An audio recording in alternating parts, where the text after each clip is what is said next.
नगर या ठिकाणी धनगर आरक्षणासाठी बुधवारपासून 7 जणांचे सामुदायिक उपोषण सुरू करण्यात आले असून प्रमाणपत्र न दिल्यास 8 दिवसांनी जलसमाधी घेणार असल्याचा इशारा उपोषणकर्त्यांच्या वतीने देण्यात आलाय। धनगर समाजाला अनुसूचित जमातीत आरक्षण लागू व्हावे यासाठी येत्या बुधवारपासून दिनांक 18 सप्टेंबर रोजी 7 जण नेवासा फाटा या ठिकाणी उपोषणास बसले आहेत। त्यानंतर 8 दिवसात शासनाने निर्णय न घेतल्यास हे 7ही जण गोदावरी नदीत उड्या टाकून सामुदायिक जलसमाधी घेणार आहेत, असा इशारा सकल धनगर जमातने दिलाय। दरम्यान रविवारी मुख्यमंत्री एकनाथ शिंदे यांनी मुंबईत धनगर समाज आरक्षणाबाबत घेतलेली बैठक आम्हाला मान्य नाही आणि त्या बैठकीत सहभागी झालेल्या समाजाच्या शिष्टमंडळाला देखील आमची मान्यता नाही, असे स्पष्टीकरण सकल धनगर जमातने दिले आहे। धनगर समाजाला भटके विमुक्त एनटी मध्ये 3.5% आरक्षण असून एवढेच आरक्षण अनुसूचित जमाती एसटी मध्ये मिळावे अशी त्यांची मागणी आहे।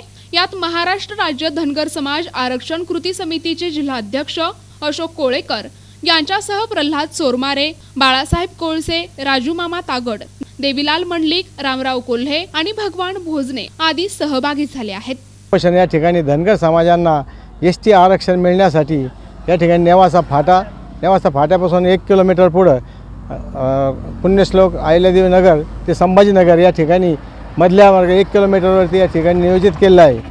या ठिकाणी आज उपोषणाचा पहिलाच दिवस आहे आणि भरभरून असा प्रतिसाद या ठिकाणी मिळत आहे। आमच्याला आरक्षणासाठी आमचा धनगर समाज इतका अडाणी आहे की आमच्या प्रत्येक गावातून तालुक्यातून एखादा बी झालेला, सी झालेला, एखादा डॉक्टर झालेला असा क्वचित एखादा माणूस सापडतो। मग तुम्ही सांगा, आरक्षणच जर नसेल तर आमचे लोक आजही मागासच राहतील। 12वी झाली, BCom झाले, ग्रॅज्युएट झाला, फक्त तिथपर्यंत लोक जातात, फक्त त्याच्या पुढे जात नाही।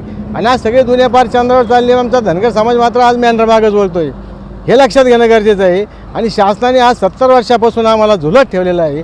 प्रत्येक वेळेस उपोषण केलं, रस्ता रोको आंदोलन केलं की 50 दिवसात देतो, 10 दिवसात देतो, हे फक्त थापाचं चालू आहे।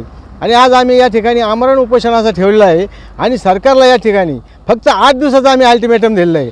सरकारने जर 8व्या दिवशी आम्हाला जर या ठिकाणी आरक्षण आणून दिलं नाही, आरक्षणाचं सर्टिफिकेट या ठिकाणी जर आणून दिलं नाही, त्याची अंमलबजावणी जर केली नाही, तर आम्ही इथून गोदावरी प्रवर संगम पूल 10 किलोमीटर आहे, इथून त्या पुलावर जाऊन आम्ही सामूहिकरित्या त्या ठिकाणी जलसमाधी घेणार आहोत। हे शासनाला आमचा अगदी निर्वाणीचा इशारा आहे, यामध्ये कोणताही बदल होणार नाही। आणि नुसते आमचे 10 लोकांनी जर जलसमाधी घेणार असं नाही आहे, आमच्याबरोबर किती लोक राहतील हे त्या दिवशी शासनाला कळेल। तुम्ही कोणाला अटक करणार, हे तुमचे किती हाल होते ना, तुम्हाला त्या ठिकाणी आम्ही दाखवून देणार आहे। त्याच्यामुळं आम्हाला फक्त आरक्षणाचं सर्टिफिकेट 8व्या दिवशी या ठिकाणी आम्हाला आणून दिलं पाहिजे। तुम्ही चर्चा करायला बोललं तरी आम्ही मुंबईला जाणार नाही चर्चा करायला, या ठिकाणी चर्चा करायला येणं गरजेचं आहे। समाज इथं आमच्याला आहे, आम्ही 4 जण येऊन तिकडे मुंडके घेऊन येणार नाहीत आम्ही। त्यासाठी शासनाने आमच्या दारी इथं या ठिकाणी धनगर समाजाकडे आलं पाहिजे, चर्चा करण्यासाठी आमच्या मागण्या मान्य केल्या पाहिजे, तरच आम्ही त्या ठिकाणी त्या सर्व समाजाच्या हितासाठी जे आहे तेच आम्ही करतो आणि करणार आहोत। आज मी सोनालीताई गावडे तागड, येळकोट येळकोट जय मल्हार, येळकोट येळकोट जय मल्हार। ऊट धनगरा जागा हो, आरक्षणाचा धागा हो, ऊट धनगरा जागा हो, आरक्षणाचा धागा हो। पिवळ्या भंडाऱ्याची धमकबग स्वाभिमानाची आग आहे, घाबरतोस कुणाला वेड्यात उतर धनगराचा वाघ आहेस। गेली 70 वर्षापासून सरकार आमचं फसवणूक करते, परंतु सरकारला जाग यावी, आमची अंमलबजावणी व्हावी, आम्हाला एसटी प्रवर्गाचं आरक्षण मिळावं। गेली 70 वर्षापासून आमचा रचा ड होतोय आणि डचा र होतोय, म्हणजे अजूनही सरकार झोपलेलंच आहे। आम्हाला पहिल्या कॅबिनेटला सरकारनं सांगितलं होतं 2014-15ला की पहिल्या कॅबिनेटला तुमचा प्रश्न मार्गी लावू। जवळजवळ याच्यावर भरपूर कॅबिनेट मंत्रिपदाच्या भरपूर शपथा झाल्या, परंतु सरकारने अजूनही आमची एसटी प्रवर्गाची अंमलबजावणी केलेली नाही। म्हणून आमच्या या ठिकाणी गेली 1 वर्षापूर्वी मिरी गावामध्ये उपोषणाला बसलेले उपोषण कार्यकर्ते राजू मामा तागड असतील, बाळासाहेब भाऊ कोळसे असतील, यांनी गेली 1 वर्षापासून हे उपोषणाचा प्रश्न मार्गी लागावा म्हणून उपोषणाला बसले होते, परंतु सरकारने त्याची दखल घेतली नाही। तेव्हा सरकारने सांगितलं होतं की 50 दिवसामध्ये आम्ही तुमचा प्रश्न मार्गी लावू, परंतु 50 दिवस उलटून आज 1 वर्ष पूर्ण झालेलं आहे। अजूनही सरकारने आमचा समाजाचा प्रश्न मार्गी लावलेला नाही।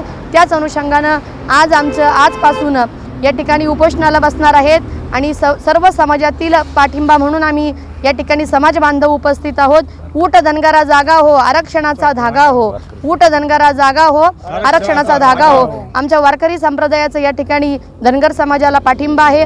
त्याचप्रमाणे उपस्थित सर्वच या ठिकाणी आमचे 7ही जण उपोषणाला बसणार आहेत आणि सरकारनं लवकरात लवकर आमच्या समाजाची दखल घ्यावी, अन्यथा 7 ते 8 दिवसामध्ये आमची जर समाजाची दखल घेतली नाही तर हे उपोषण करते या गंगेमध्ये या डोहा मारणार आहे, उडी मारणार आहेत। म्हणून आमची सरकारला एवढीच विनंती आहे की आमच्या समाजाची लवकरात लवकर एसटी प्रवर्गामध्ये अंमलबजावणी करावी।